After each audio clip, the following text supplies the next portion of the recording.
मौजूद सभापति साहब यहाँ पर मौजूद हिंदी में बोल रहे हैं, बांग्ला सभी कोई बोलेंगे, आदिल का भी बांग्ला बोलेंगे।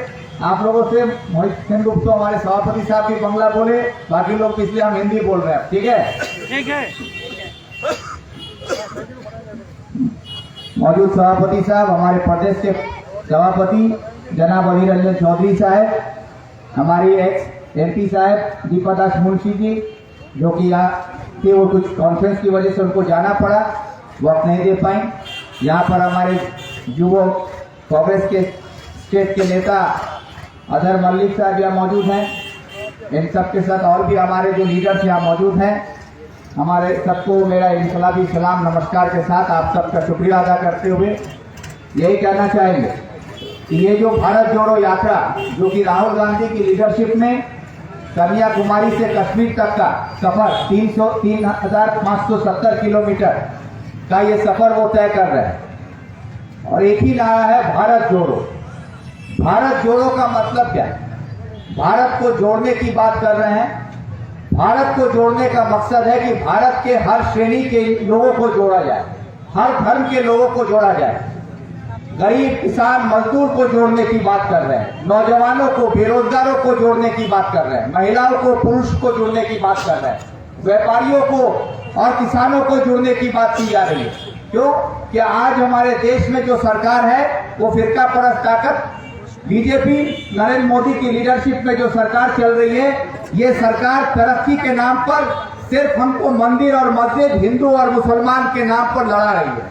इसके अलावा हमारे देश में कोई भी तरक्की का काम नहीं हो रहा है। यहाँ तक कि जो हमारे एक कांग्रेस की हुकूमत में 67 सालों में जो कांग्रेस ने सरकार में रहकर जो देश की संपत्ति बनाई, जनता की संपत्ति, आपकी संपत्ति, जो हमारा इस बैंक, हमारा LIC, हमारा एयरपोर्ट, हमारा रेलवे और हमारा जो भी ट्रांसपोर्ट, हर एक सेक्टर को बेच दिया जा रहा है।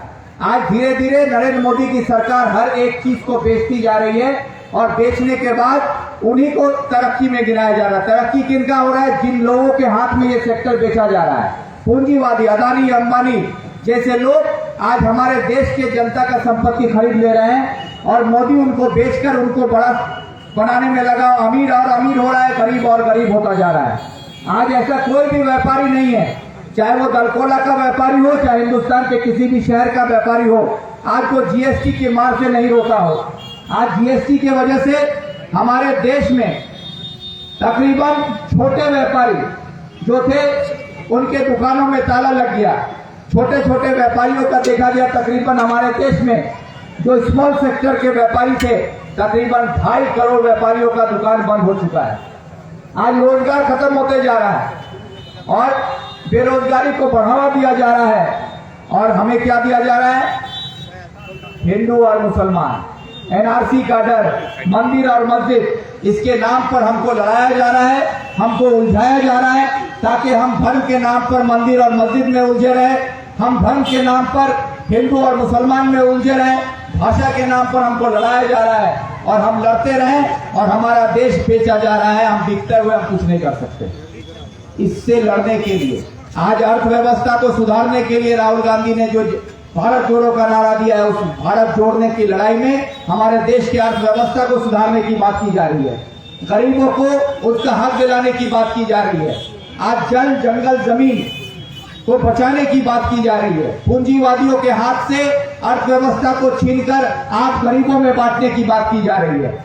व्यापारियों को GST के मार से बचाने की बात की जा रही है। बेरोजगारों को रोजगार देने की बात की जा रही है। किसानों को उसका फसल का मुआवजा मिले, उसकी बात की जा रही है। और ये सारी लड़ाई कौन लड़ रहा है? राहुल गांधी, जो कि कांग्रेस के लीडरशिप राहुल गांधी पूरे देश में आज भारत जोड़ो यात्रा के नाम पर इन तमाम लोगों की आवाज बनकर आज भारत में कदम से कदम मिलाकर जो लोग उनसे जुड़ रहे हैं और भारत को मजबूत बनाने में आए हैं। आज इसके लिए मैं आप लोगों का भी शुक्रिया अदा करता हूं कि हमारे अधीर रंजन चौधरी साहब की लीडरशिप में भारत जोड़ो यात्रा के समर्थन में सागर से पहाड़ तक का जो यात्रा 28 दिसंबर को शुरू किया गया, आज वो आप लोगों की सबों की मदद से आज वो दलकोला की सरजमीन पर आकर आप लोगों के बीच में पहुंचा है।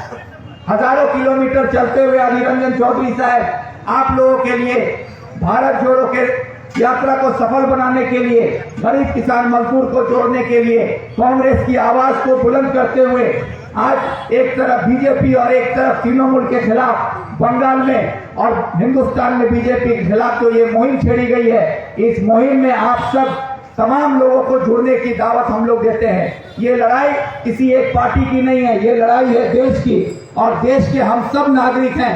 हम सब के लिए देश पहले है, और देश बचेगा तो आप बचेंगे, हम बचेंगे, तभी जाकर कोई और पार्टी बचेगी। अगर देश बचेगा तभी आप और हम सब व्यापार कर सकते हैं, पढ़ाई लिखाई कर सकते हैं, नौकरी पा सकते हैं, मजदूर खेती कर सकता है। ये सब के लिए देश को बचाना जरूरी है।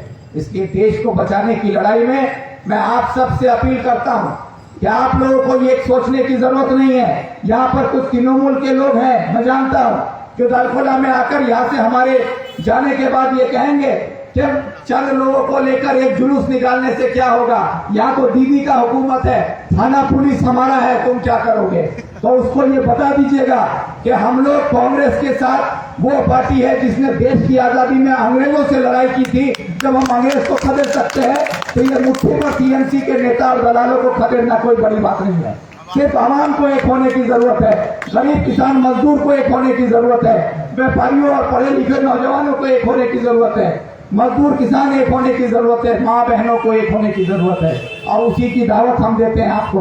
और ये मत समझिएगा कि हम लोग कमजोर हैं, क्योंकि हमारे पास भी एक तरफ अगर मोहित सिंह गुप्ता है, जिसको हजारों कोशिश टीएमसी किया, बहुत सारे झूठे केस में डालकर उनको कमजोर करने की कोशिश करते हुए टीएमसी के सामने झुकने के लिए मजबूर किया था। लेकिन यही मोहित सिंह गुप्ता है जो सीना तान कर सर उठाकर आज भी कांग्रेस का दामन थामे हुए खड़े हैं।